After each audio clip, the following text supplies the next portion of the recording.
Hello and welcome to the third episode of the Parent Playing Video Games podcast. On today's episode, we're going to be talking about Castlevania Circle of the Moon. It came out back in June 11th, 2001. It is the first Castlevania I ever actually played, and it clicked with me. I didn't particularly care too much for the previous Castlevanias, but this one, not sure exactly what compelled me to pick it up. But I did pick it up, and it really worked really well for me. I really quite enjoyed it.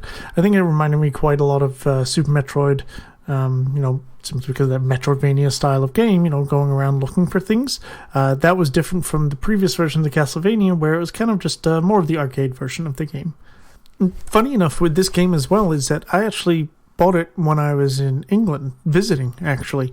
I remember going down to the shops and actually picking it up, and after I had gotten it, I realized, or I thought I realized, I'm like, is this going to work? Back in those times, there was more region locking. So any game that you purchased in England, let's say, may not work on your North American console. And I had a North American Game Boy Advance. So I remember actually being there. And I mean, I was was it 15, 16 at the time kind of thing? And I remember asking the young guy behind the counter at the video game store, saying, "Hey, I have a Game Boy Advance that's from North America, Canada," and I said, "Hey, if I get this game, will it work?" And we're looking at the back of the box, and we couldn't tell, so we gave it a try, and obviously it worked because here I am, kind of thing. I remember walking back thinking and hoping that it would work. And I mean, back then as well, if I went back there, I feel like you would have been able to give me my money back. Nowadays, if you open a game, it's yours. If you want to give it back, you have to sell it for $3 to GameStop, kind of thing. And on the same trip that I was in England, I actually went up to Scotland with my mum and my stepdad to visit his parents, actually meet them for the first time. And I remember playing it in the room there on the Game Boy Advance by the window, but of course only during the day because the Game Boy Advance didn't have that backlight, so I had to have some form of light, and a lamp light isn't really going to do very well with it. So I remember playing that and maybe ignoring the my stepdad's parents maybe a bit too much, but either way I had a lot of fun, and it was obviously a pretty big memory for me. And we're in 2023 right now. That's 22 years ago that I remember that, and I remember it very clearly. Anyway, on to what I've been playing. So, previously I was working on that No Man's Sky Expedition Fractal. I did actually end up beating it, and I got the little speedster, I think is what it was. The ship that you get during the expedition was a massively slow ship. It was not very quick, did not maneuver very well, kind of drove like a steakhouse versus a bistro. And if anyone gets that reference, please let me know, because it's one of my favorites. Anyway, so after you play through it and you get this speedster at the end, it is incredibly nimble, it's incredibly quick, and much, much nicer. And a lot of people online, and I see it too, are comparing this little thing to the speedster thing that the guys in Star Wars Episode 5 have on that planet Hoth, where they go around, they loop around the AT-ATs or ATSTs, I can never remember which they are, but makes them trip. Those things, that's exactly what it looks like. It looks really, really cool. So played that, and then I haven't touched it since then. It's kind of my relationship with No Man's Sky. I kind of just play it so I don't have that fear of missing out on the expeditions. I'm sure one day I'll continue playing or start something new or whatever it may be, but I just like collecting the things that are those timed events. I mean, that's the whole point. Next, I actually started playing Castlevania Circle of the Moon, and then I beat it. I played this many times before, so I just decided to pick it up. I actually picked up the Mega Man X collection as well. Went through Mega Man X, the first one, way, way harder than I remember. I tried playing Mega Man X2, and I kind of just, when you have those nights where you're playing a game and you're just so frustrated and you just can't enjoy it. I got to that point with it, and I said, you know what, I don't want to play this anymore. I bought it while it was on sale. I'm sure I'll go back to it, but I'm just not really too keen. So I decided to pick up the Castlevania Advance Collection, actually is what I played on my Switch, and wanted to play this again. And yeah, I got straight into it, really enjoyed it, played through it, and now here we are talking about it, kind of thing. So within this last 2 weeks, I've picked up the game played through it, decided to do the podcast on it. I didn't have this decision made until, maybe not even a week ago kind of thing. And since beating Circle of the Moon, I moved on to the second in the Advanced Collection, Harmony of Dissonance. Dissonance, yeah. This one I've played very, very briefly, not very far into it before. However, this time around, I've got some time into it, and I've explored a good chunk of the map, and it's okay. It definitely is not as good as Circle of the Moon, in my opinion. I don't know. It's just the jump is one of the biggest things. We're not going to talk about that too much, but yeah, the jump is very floaty. It's weird. The story is, it's classic Castlevania, but it seems weaker than the other ones. I don't know how, but either way, it's still fun. I'm still enjoying it, and I'm excited to get through it to say, hey, I beat it kind of thing. So yeah, that's what I've been playing. I probably will beat Harmony Dissonance fairly quick. It doesn't seem like a big game. And then I'm excited actually to move on to Aria of Sorrow, which is the third one in the collection. And that one a lot of people would compare to Symphony of the Night. And Symphony of the Night's probably one of my top Castlevanias, if not the favorite. Just that very classic, as where the Vania of Metroidvania comes from. That's why I like that one so much. Okie dokie, let's talk about the gameplay. We go over the story briefly. It's a Castlevania game. If you've ever played one, I feel like you've played most. I've not played that many, I'll be honest with you, a handful. But, what happens is, Dracula comes back, his castle appears, someone from the Belmont clan, which funny enough is not in this game. I actually don't know where this game really lives inside the canon. You play as a guy named Nathan Graves, who is a kind of like an apprentice to a master that goes by the name of Morris Baldwin. He also has a son, Hugh Baldwin, and to be honest with you, there's a little bit of jealousy. Morris chose Nathan as his protege, apprentice, so on and so forth. And Hugh didn't like that, didn't believe that it was the right choice. So that actually comes into play a little bit throughout the game. Kind of a neat idea. But yeah, as I said, someone says, hey, I want Dracula back. In this case, it's Camilla. She brings Dracula back. A castle appears. And then people go in, defeat Dracula, castle goes away. It's kind of the rinse-repeat classic formula. But as I said, usually it's the Belmonts. So, you have Simon Belmont in there, who is the ones that go through and actually banish them. So it's kind of like always Dracula versus the Belmont clan sort of thing. But again, this time around, they did tweak it up a little bit. But again, that's really all the story is. Dracula appears, you get rid of him. Simple enough, right? It's kind of like the Mario story. There's not a whole bunch, but you're happy to hear it. Bowser takes Peach, you get Peach back. Done. So this one here, as I had already mentioned, is a little bit similar to Symphony of the Night. It's a previous Castlevania game on the PlayStation, and that one that's where that Metroidvania came from, the Vania side of it, as I said. And pretty much what it means is, my interpretation of it is, you're not necessarily in a linear game. You go from level 1 to 2 to 3 to 4 to 5 to 6, so on and so forth, get to the end of the game. What you'll do is you'll actually be playing, you'll go find an item, which then will allow you to go to a different area of the map. You can then go to those different areas, maybe pick up some extra health and, other, MP items or other armor or something like that, extras. And then you continue on in the story, and, this part of the castle, I'll say I'm putting over to the left. Let's say the left side of the castle. Go there, and then you get another item. Well, now you can go back even further again to more areas, and you kind of go around and you backtrack. It's kind of what it's going to do. The more items you get that will unlock areas, the more areas you can go to, the more items you can find, more powerful you become, so on and so forth. As your main weapon, when you're going through all this area, you have the whip, and that's got classic Castlevania weapon.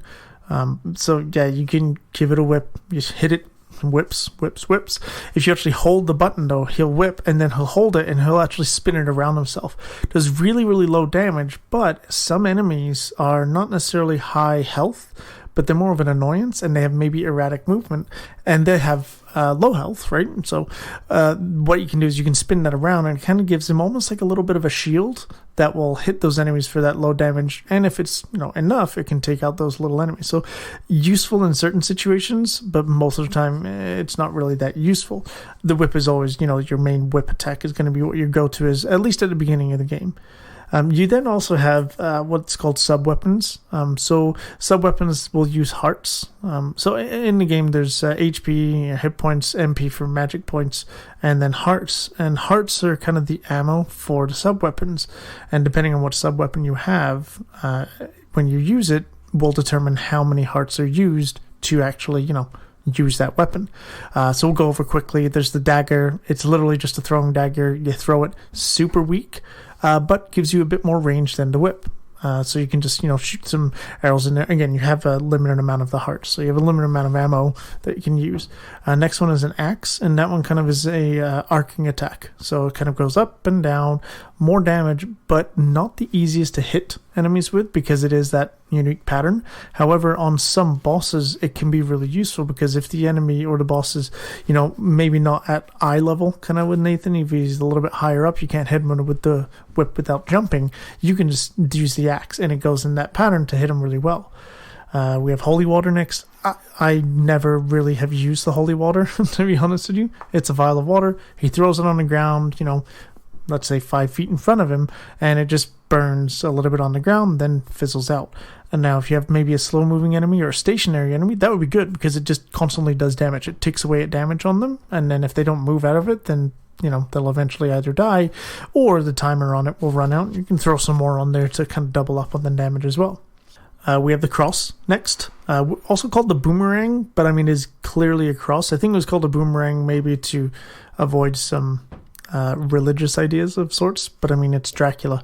He's a vampire. We've got holy water in here.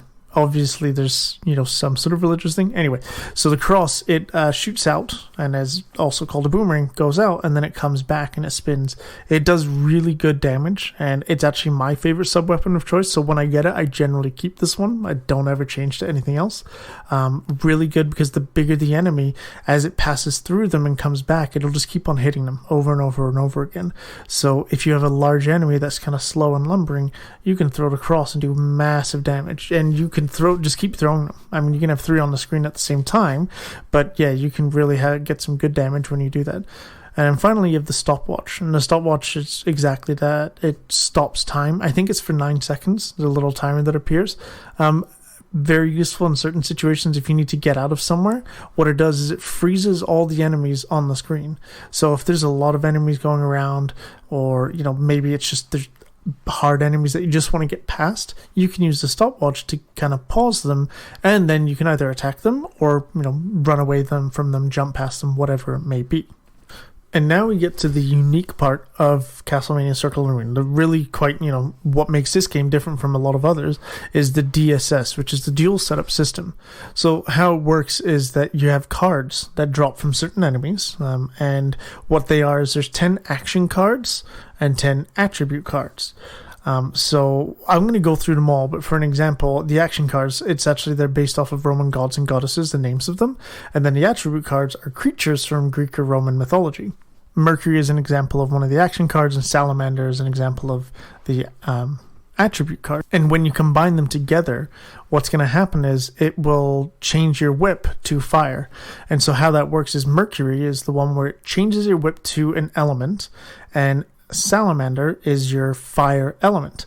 So as you have all of them, so all the attribute cards, there's fire, ice, plant, earth, stone, poison, wind, lightning, holy, and dark.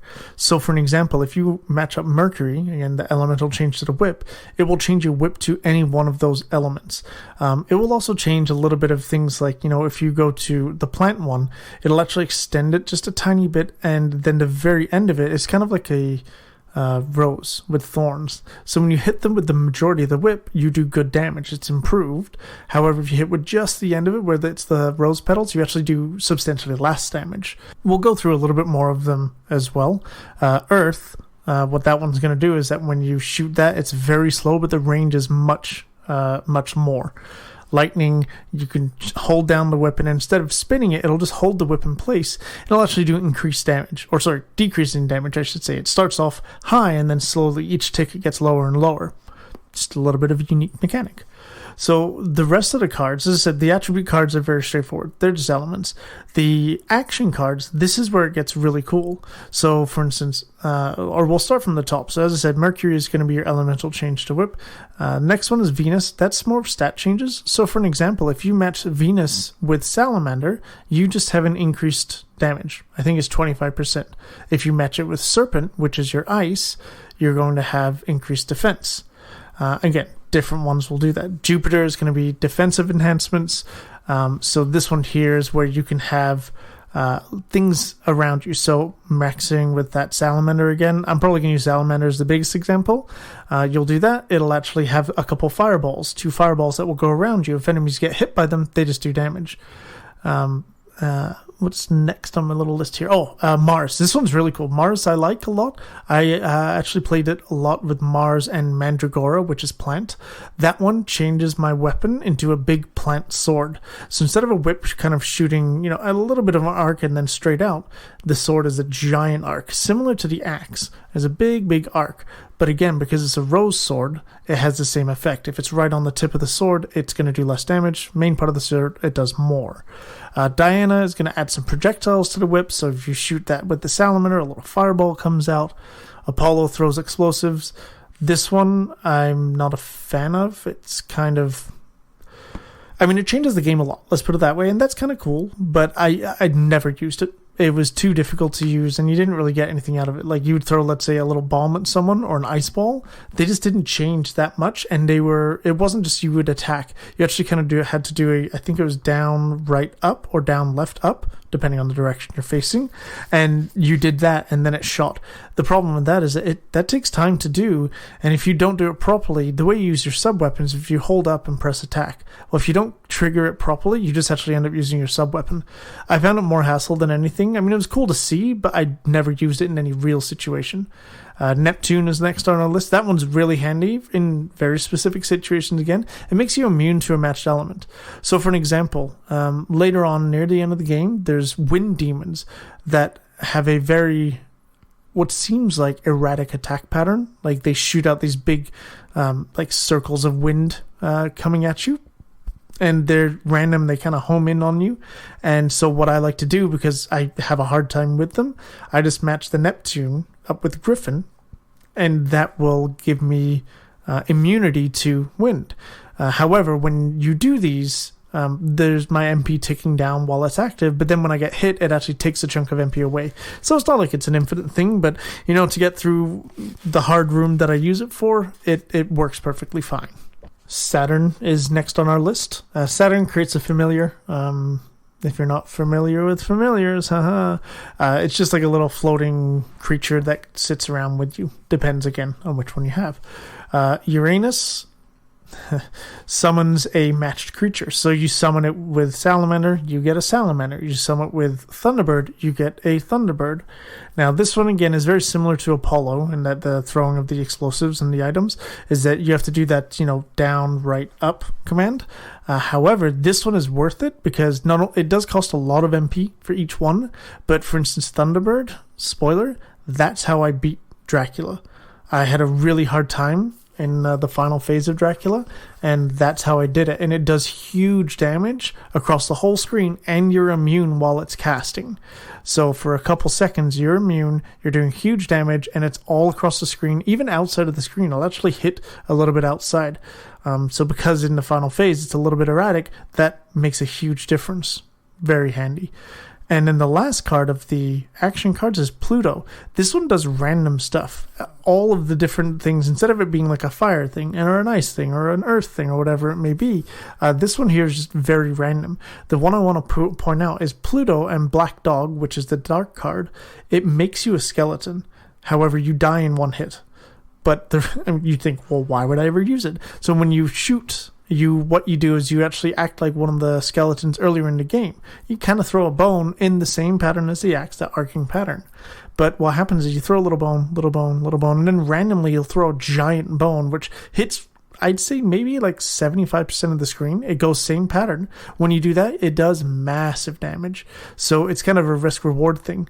You're taking the chance, of course, one hit, you die, but you may be able to take out even bosses in 2 hits if you get them with the 2 big bones. So again, very much that risk reward. So that's it for the cards. For myself, when I'm playing the game, as I said, I mean, starting at the very beginning, you get the Mercury and the Salamander pretty much right in the first area, and you get it early. Like, those drop chances are quite high. So those ones, yeah, I have that on to use. It just bumps your damage up a little bit, and it gives you that fire elemental, so it's good against certain enemies. But it's nice to have the extra damage. As time goes on, when I would play it back in the day, I would use Jupiter, and I believe it was Manticore, which is a poison one. And what that did was, around Nathan, it would kind of make and it would be like, flashes of poison around him in big squares. And so earlier I had said, you hold your whip and it becomes that shield. This kind of helps you have that even more. It is very, very low damage, but because it's all around him at all times, if you're jumping around, and there's the classic enemy in Castlevania, the Medusa heads, and they go from left or right, or left to right, or right to left, and they kind of go in like a sine wave pattern, and when they hit you, in classic Castlevania fashion, if you're jumping, you just get shot across the screen and you fly back until you hit a wall and then you hit the ground. And so with this here, if you're jumping in an area that has a lot of these, such as the clock tower, then you can kind of avoid that massive knockback. Again, handy, it's defensive, all that fun stuff, but in this time I played it, in the last couple days here, I didn't really use that too much. I went with the Mars, which was the sword, or the changing of your weapon, and that Mandragora, so it gave me that rose sword. I don't know why, it just seemed to work well. It gives you a little bit more strength, does some good damage, good range, and a good sort of pattern of attack kind of thing. Instead of that whip, it's, as I said, that sword. So very handy. And then, of course, as I said, I had a really hard time with Dracula. I mean, I could have probably leveled up, maybe looked for some other items, so on and so forth, but I stuck with the Uranus and the Thunderbird to summon the Thunderbird, and it made it very, very easy to beat Dracula. However, I was okay with that. I wanted to try out next game for an example. So we also have, outside of those cards, you have the relics, and these are kind of where the Metrovania sort of definition, or I guess usage, comes in. The relics are what let you progress through the game. So there's a few, and they're all very straightforward. So the first one is Dash Boots. This doesn't help you progress through the game more, it just helps you progress through it faster. I think it doubles, if not even more so, your speed, your running speed. So you double tap in one direction or the other, and now you're running in that direction. The next thing is called Double. That's it. It's just called Double. It's a terrible name. What it does, it allows you to do a double jump, though, which is very important. That definitely allows you to advance further in the game. Without that, you are pretty stuck early on. We have Tackle next, and that one there destroys stone blocks. So some areas are blocked by just a square of stone. You run up to it, you tackle it, and it goes and blows up. Again, very simple. Kick Boots, this one here is a wall jump. So you run up to a wall, kick off with it, and you can do that as many times as you want. It doesn't cost anything, and it's super easy. I think you actually just hold the R button on the controller, and it just does it automatically for you. Whereas something like Super Metroid, definitely a learned skill to do that. We have Heavy Ring, so similar to the stone blocks that are blocking an area, you also would have wooden crates. The Heavy Ring allows you to push those out of the way. Cleansing, in an area, I can't remember exactly what it's called, underground waterways, something like that. There's water there that is red, and if you go into it, you just constantly take damage. I mean, you'd never be able to get even a tiny bit into it without dying. Cleansing actually cleans the water, so when you go there, it becomes blue, doesn't do damage to you anymore. Rock Wing is pretty much the last real item. It gives you like a super jump, so you hold up and you press R, and you shoot up, I'm going to say, 4 or 5 screens, and you can do that again as many times as you want, hit the ceiling and then kind of bounce off of it kind of thing. Very, very handy to get to all the rest of the game kind of thing, and also just even general, a good way to avoid attacks. The very last relic, which I guess, yes, technically is progression, it's called the Last Key. It pretty much opens Dracula's door, gets you to the last, the boss fight kind of thing. So speaking of the boss fight for Dracula specifically, again, I'm pretty sure I remember other Castlevanias. They all kind of have a similar idea. There's a few phases kind of thing.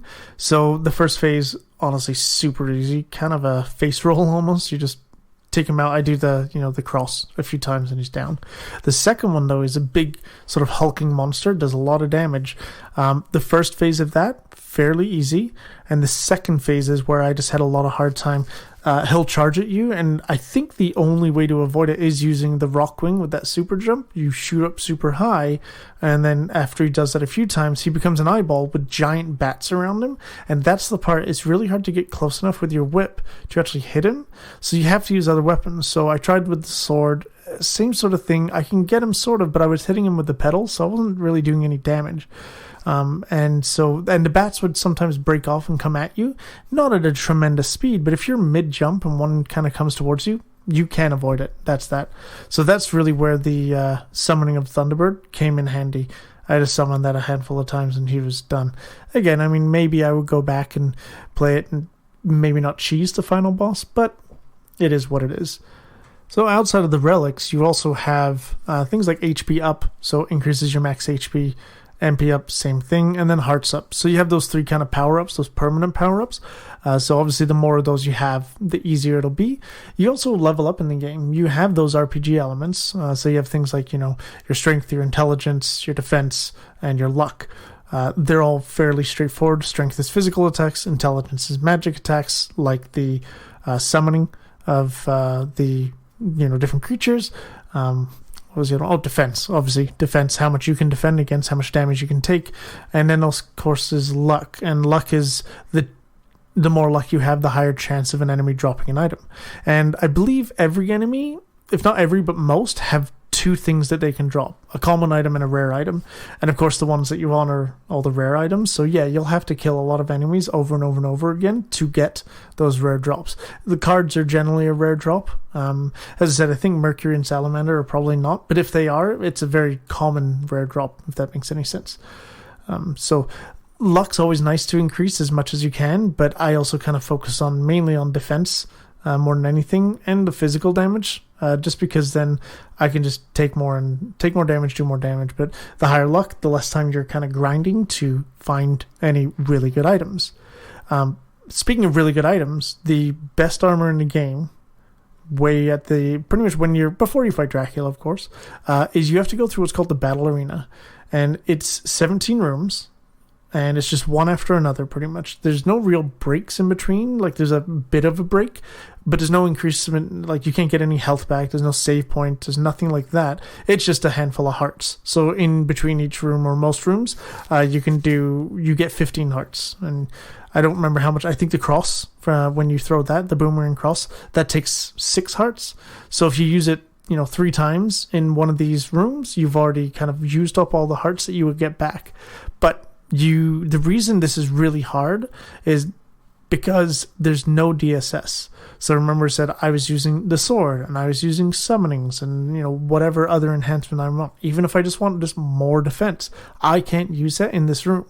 And all the enemies are much stronger. They have more health, they do more damage, and they have more defense. So your whip that normally would do, let's say, 135 damage on this enemy in the real world, let's say, even with no DSS, you go in here and now you're doing 75, and they have more health, and they hit you harder. And the first couple rooms aren't terrible, but you get some really, really difficult ones. Now, you can, of course, grind and get better and better and better to get through this room, or through the rooms, the whole arena. And when you do get through it all, you get the shinning armor. And it is shinning because there was a typo I found out. It's supposed to be shining, of course, but it is the best armor in the game. Most amount of defense actually increases the rest of your stats by a good amount too. Easiest, or the best armor for sure to get. But again, and maybe because I cheesed Dracula, but you don't really need the Battle Arena to get the best armor for the game for Dracula. The best armor for the game really would be for the Battle Arena. So it's kind of like, once you beat it once, then you can do it easier, I guess. But there is kind of a reason for that, I think, as well, is that the two best, or I guess the last two attribute cards Yeah, attribute cards. Is Unicorn and Black Dog, and that's Holy in the Dark. And those are actually in room 15 and 16 of the battle arena.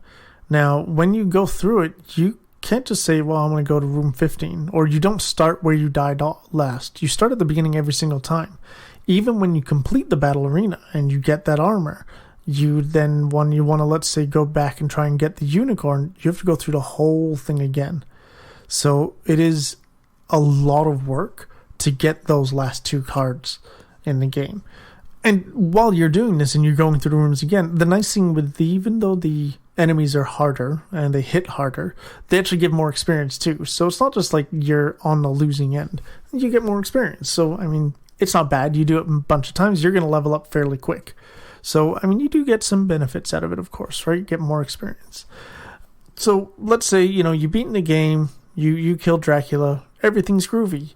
It actually tells you, I don't know if it's before or after the credits, but it actually says that, hey, you've beaten the game, congratulations. Now what you can do is you can play using this name to be the magician. What you do is you actually title the game differently, and based on the name of title your character's name based on what you want to play as. So for instance, the normal mode, which is Vampire Killer, that's your, let's call it a class. So Vampire Killer, it doesn't matter what your name is, whatever it is. If you want to play as the Magician, then you have to put in Fireball as your name.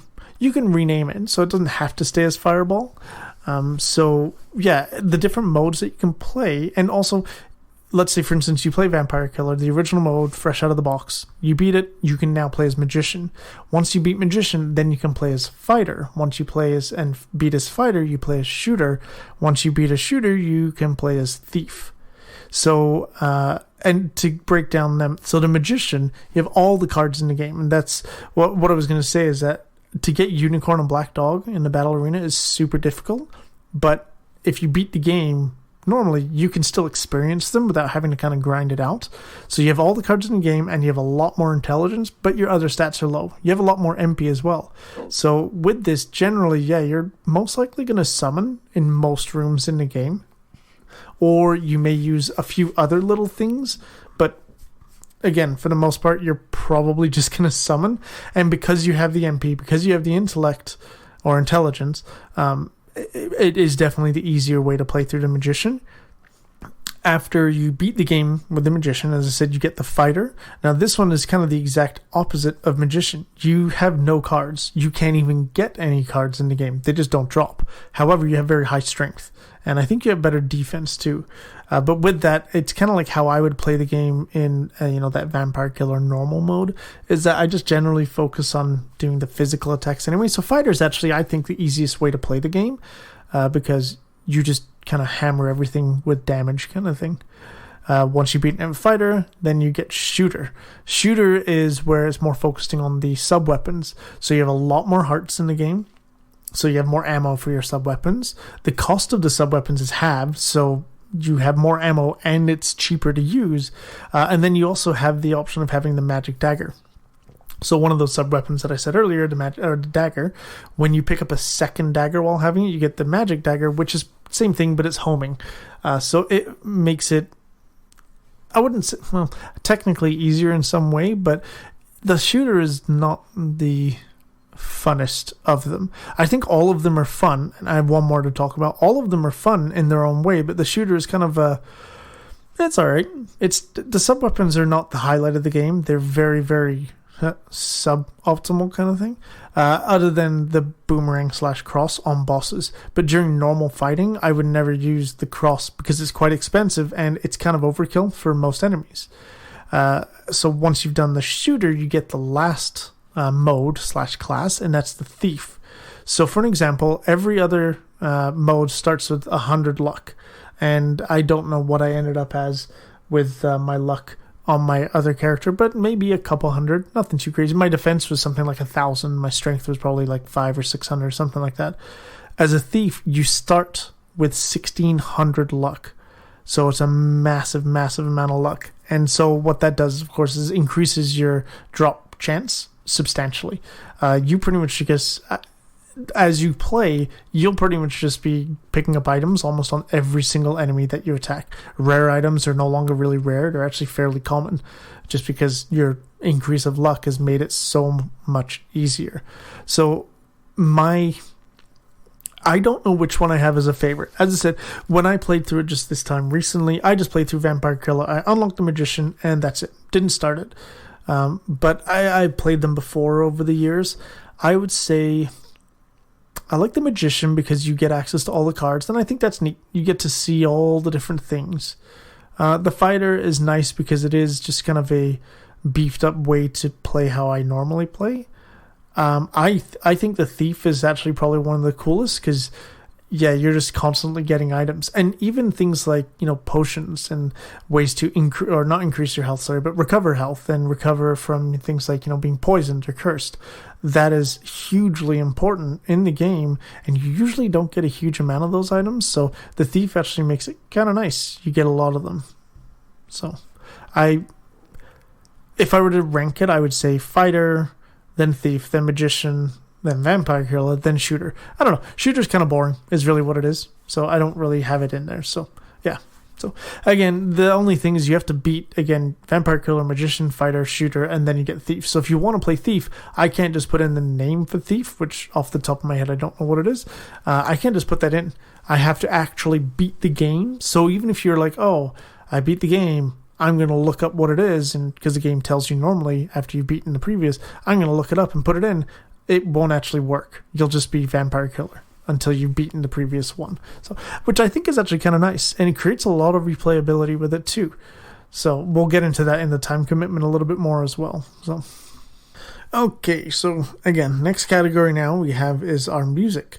So I do like to start off with the composers. There, from what I can tell, are 3 composers to this game. It looks like some worked on some tracks, some worked on the other kind of thing. So I will attempt their names, as it looks like they're all Japanese. So we have Sotaro Tojima, Hiroshi Mitsuoka, and Taro Kudo. So the music in the game I quite like. I believe it could probably have been improved if it wasn't on the Game Boy Advance. The Game Boy Advance sound and music to me has always kind of been a wish version of the Super Nintendo. A lot of Super Nintendo games were also ported to the Game Boy Advance. Like, for instance, last time we talked about Final Fantasy VI. That was ported over there, and the music was heavily stunted or butchered, or it just wasn't as good, especially when you had the Super Nintendo original sort of in your head already. The Game Boy Advance version was just quite poor. However, with that in mind, is that I believe they did an absolutely fantastic job in utilizing the Game Boy hardware or Game Boy Advance hardware in a way to make some really good songs. I don't believe there's ever been a remake of this game. I don't think so, because it's only been released on Game Boy Advance and then this Advance Collection, which just, it's funny, on the Switch you go into the settings, you go to sound, and it says, do you want to use high quality sound? I tried it on, tried it off, sounded the exact same to me. Now maybe if I had headphones or maybe I was playing on my TV, it would make a difference, but I have the high quality sound on, still sounds good. Like, it's not bad, or I don't really notice it, let's put it that way. So as I said, the hardware is limited, but still had great tracks. So a couple of my favorites. The first one, and it is definitely my favorite Castlevania song of all time, and every time I hear it, I'm super happy to hear it. It's called Awake, and it is kind of the first song you hear, actually, is when you first start the game, you get into the first real area called the catacombs. You don't have music before this when you're playing, and it just kicks in, and it is just like that instant nostalgia trip. Like, it takes me back to playing at that window in Scotland, and I love it all the time. There's some really, really good remixes on OC Remix as well. I'll throw a couple of those on the description there of Awake, and some of them, there's quite a few, but they're all really, really great. I know I'm kind of blabbing about it. It's just such a great song.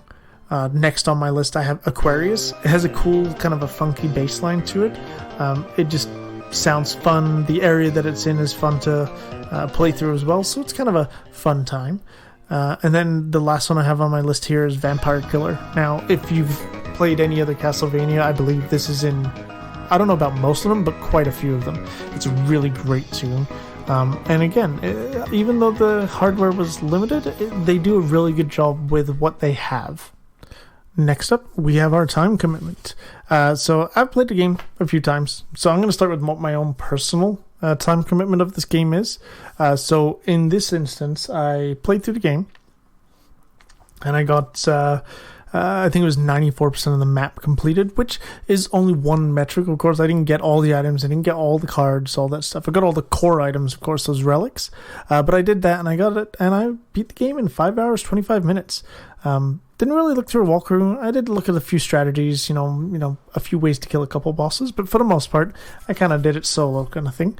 With the Castlevania Advanced Collection, it does have some nice quality of life changes, and one of those things is the save states. A lot of games obviously are doing that. I have no shame in doing save states. I think they're fantastic, as long as you don't, well, again, you play however you want. I'm not going to save scum kind of thing where I go back over and over and over again, but it is handy to, again, I don't have a huge amount of time to play, so if I can save right before a boss, then I can do that quick, challenge the boss. If I have a really hard time with it, well, then I'll just go on. But if I just want to be like, okay, well, I'll try again. Okay, I'll try again. The save state's just handy with that. So, I mean, even if I didn't use save states, I doubt I'd even hit the 6 hour mark. The amount of times that I really needed, that was pretty slim. And then also you have an encyclopedia in the Castlevania Advanced Collection. So what that is, it shows you a whole bunch of things. It shows you, I think, all the items in the game, all the cards in the game. All the items, all the equipment, all the enemies, and then the DSS combos. So, as I keep using this one, that Mercury and Salamander combo makes you have a Flame Whip. It gives you every single one. So all 100 combos, in a sense, 10 times 10, and you can see all of them. So when you normally get a new card and you want to use it, it's still question marks. Until you actually use it, you won't actually know what it does. It won't give you a description, which for most of them, not a big deal. But some of them makes no sense, especially the ones like the summon. If you don't know how to do the summon, you may never actually know that. You may never actually be able to figure that out. So the encyclopedia was handy with that, where I'm like, okay, well, if I want to do, if I knew I wanted to get Thunderbird, I already knew that from the previous, but I couldn't remember exactly which card it was to get. Well, I can go through that and be like, oh, okay, well, here's the cards I need. And then I can flip over to the enemy side of the thing and see which enemy has that card.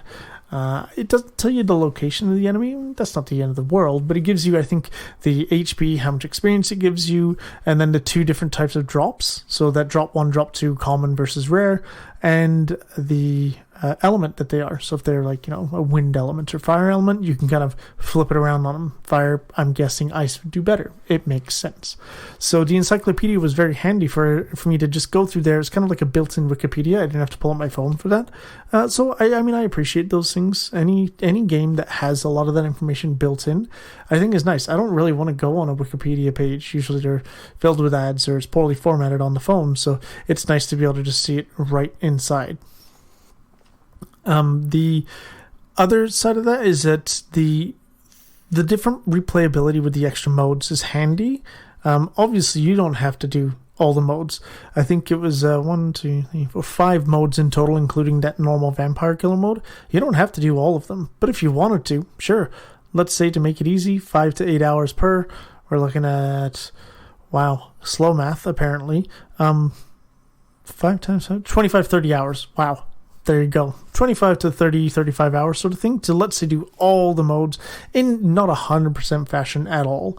When it comes to that, of course, is our fantastic website, that How Long to Beat. The main story, they say, is roughly about 9 hours. A completionist is 16.5. Now, I would say the completionist is not all 5 modes. It's probably just one mode to get all the items, what they would say is complete. So probably all the health up, all the actual, armor and relics, or not relics, but armor and accessories in the game. I wouldn't think that completionist is all 5 modes, because that would be incredibly quick, 16 and a half hours to do all 5. But again, gives you an idea. So yeah, 9 hours to do the main story. As I said, I couldn't tell you where I need to go next, but I just knew. Kind of that muscle memory sort of thing. I'm like, oh, okay, I remember this. Oh, I remember this area, how to get through here, how to get through there.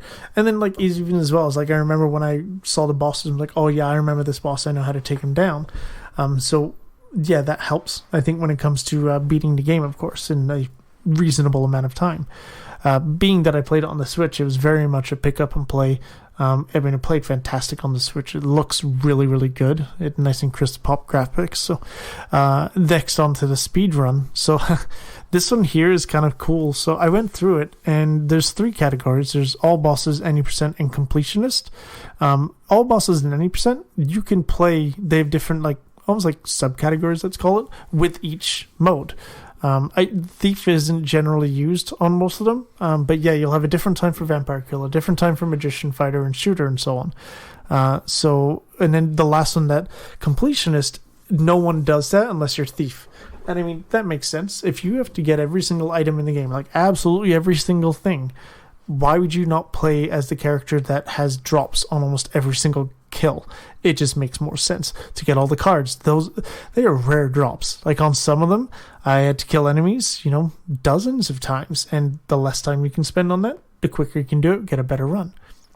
So this is also funny as well. All 3 of the times that I have, all 3 world records for these are by the same person, Jupiter Climb.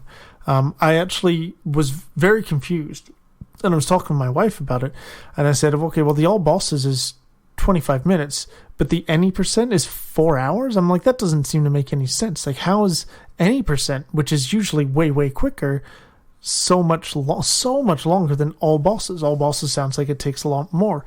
And I read it wrong. It's actually 4 minutes. So, I guess I was tired or hungry or something. But so the all bosses for Vampire Killer mode, and that one is 25:34. Any percent with Vampire Killer, 4 minutes 39, not 4 hours. And then Completionist with Thief is 1 hour 25. So I actually was watching one of these. There was another one called Nuclear. It was kind of another mode, and I was very confused, and I didn't particularly understand what it was. And I guess there's a glitch that a whole bunch of weird things happen. I didn't look too far into it, but pretty much it allows you to kind of make your area of damage be the screen and maybe a little bit more of the whole screen, and you just do 4 nines to everything that comes in the screen. So pretty much the Nuclear ones, I think I saw him do one. I think it was the run was 18 minutes. I didn't watch it all, but I was just amazed by the whole thing. He pretty much runs through the whole game.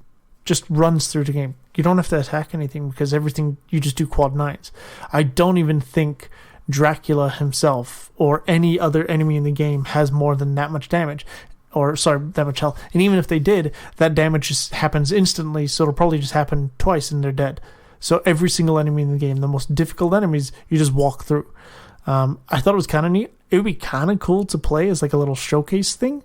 But I mean, the glitch looked, fairly complex for me to do. Again, I didn't look too far into it, but I thought it was really neat. I definitely recommend looking at the regular ones, the non-super glitchy ones.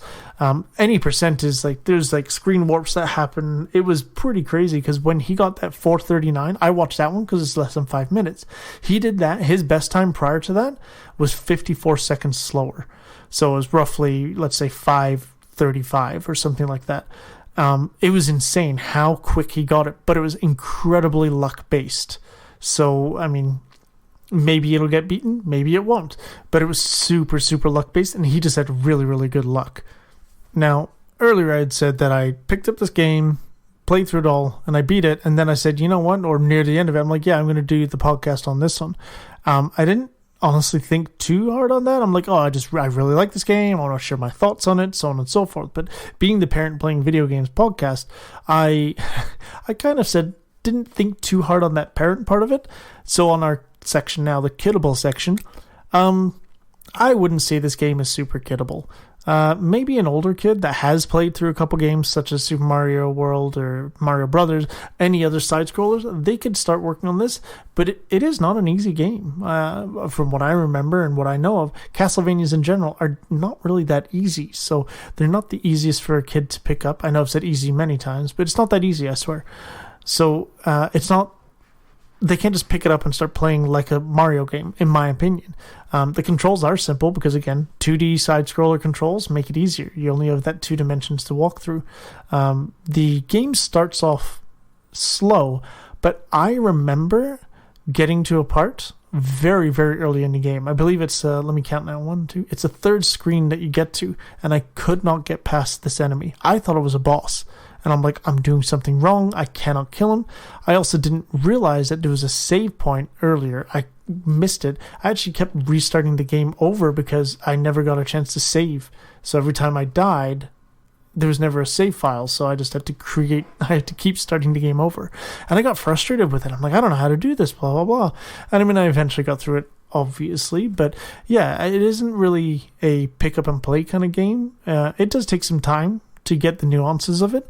But as you get later in the game, it is just a challenging game, but you should be kind of, aware of how to play it and understanding controls a little better. And, again, using the different cards and having those different techniques makes a big difference as well. But yeah, when I first started playing it, I found it quite hard. And I mean, as I said, I was 15, 16 at the time. It's not like I was 5 or 6 years old, but kids these days, they're pretty handy with the games. So I feel like, yeah, if they wanted to put in the time and it caught them, then sure. But I feel like a lot of kids may actually just kind of, I mean, I don't want to say give up on it per se, but I think they would be more of, I got other things I'd rather play kind of thing. Would I want to play a game that's 23 years old, 22 years old right now, or would I rather play something new? I don't know. But the save states make a big difference, obviously, because again, just like how I was using them, and I'm 38, I don't think there's an age limit on that, right? It's that like I wanted to, make sure this area was good, or I was a little bit, I was in a hairy situation, so I do a quick save state, and if I did die or if I needed to do something, I could go back to it. I think with enough time and practice, I could probably work on it. And as well as the more you play it, or not necessarily the more you play it, but the more enemies you kill, the more levels you get. Therefore, the more health you have, the more damage you do, the more defense you have. So, I mean, yeah, eventually you're going to be better because you may not take less hits, or you may not take less hits, but you will do more damage with every hit you do, and you can take more damage. So just naturally you're going to get or have an easier time with them, even if your skill level doesn't change, for instance. And finally, we have the conclusion. So the first 2 games that I talked about, I can't believe it's only been 2. It feels like it's been more, but the first 2 games that I've been talking about, I gave 10 out of 10 on both. If you haven't listened to those, please go back and listen, but hey, there's your spoiler, I guess. So this one, I'm not going to give it 10 out of 10. I'm still going to give it a good score, don't get me wrong. It is probably my first or second favorite game in Castlevania. I bounce between this, Symphony of the Night, kind of depending on the mood that I'm feeling kind of thing, but I would give this an 8 out of 10. The controls are tight. The graphics are uniquely Game Boy Advance, and that is not a bad thing per se. They just did a really good job with the hardware they had. And what's really cool with this is that I believe this is one of the earlier games in the Game Boy Advance lineup as well. So they kind of had they didn't have a huge amount of time to work and improve upon. Later games, actually, as I said, I'm playing Harmony of Dissonance. I actually like the graphics in Circle of the Moon better. And that's probably the nostalgia talking, because in Harmony of Dissonance, they were able to put in some actual 3-dimensional stuff. Some stuff that they actually pulled from Symphony of the Night, which is incredibly impressive because this is a Game Boy Advance game. Symphony of the Night was PlayStation 1. So anyway, back to this. As I said, 8 out of 10. It's my first Castlevania, so maybe it's got a little bit of a nostalgia point on there. But the dual setup system is cool. It gives you a whole bunch of different sort of options. There's technically 100, but I mean, a fire whip versus a ice whip, a fire sword versus an ice sword. I mean, they're not that varied kind of thing. But I mean, I did find myself using all sorts of different skills, so that was, neat. The music in it, as I said, Awake, and I've already said it before, but I'll say it again, it is such a good song. I will put it on repeat and I will just listen to it. I mean, I'm pretty sure I have a YouTube video where someone made a 30-minute version of it and it just repeats. It's probably one of my most played videos that I play if I'm doing homework or at work or something like that. It's just, I like having that on. So yeah, as I said, 8 out of 10, pretty good score, I think, in my opinion. Definitely recommend you playing it. And again, like, you can play it now on Switch.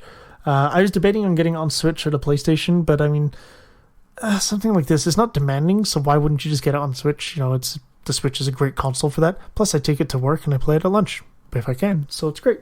So yeah, I mean, you can play it on Switch, you can play it on PlayStation. I'm almost certain it's on Xbox. I believe it actually is on Steam as well when I was looking around at it earlier. So yeah, there's tons of ways to play it. And it comes in the collection. So I mean, that's not only one game. There's actually, I think, 4. I don't know if all of the versions have that, but the Switch version has a 4th one, which I don't know anything about. So I'm going to play through the Game Boy Advance 1, 2, 3, and I'm probably going to give this one a try. If it's similar to the other ones, that sort of that Metroidvania style, I'll definitely give that a shot. If it's a, classic just action side-scroller, I might not. I mean, I paid for it, so why not give it a try? So with that, I think that should do it for this episode. This was, again, a very kind of a snap decision episode, and I think it was great. I had a lot of fun doing it, and the game itself is tons of fun, and definitely one that I'll play over and over. As I said, I'm playing Harmony of Dissonance now, and it's okay, but I think maybe after that, I might actually go and play through this one again, and I'll go through that, the Magician, get all the way to the Thief, and see what I can do with that and have fun with that. I cannot beat the Battle Arena, just as an FYI. I like doing that as the fighter. The Magician in the Battle Arena is useless because you have no MP, so that is like ultra hard mode. Definitely don't want to try that. With all that said, I would like to thank everyone that has listened to the podcast. I appreciate every single person that listens to it. If there's any feedback, any comments, of course, please leave me a review and all that fun stuff. The next episode, as I've been doing so far, and it seems to work pretty well, is in that 2 weeks. I have no clue what I'm going to talk about, and maybe I won't make it a snap decision. Maybe I will. Who knows? As is tradition, I'm going to be ending with a dad joke. I've got a great joke about construction, but I'm still working on it. I hope everyone has a great day, great night, great whatever time it is. As I said before, thank you very much. I really do appreciate it. Give your loved ones a hug, give your kids a hug, give someone a crisp high five. Have a great day. Thank you.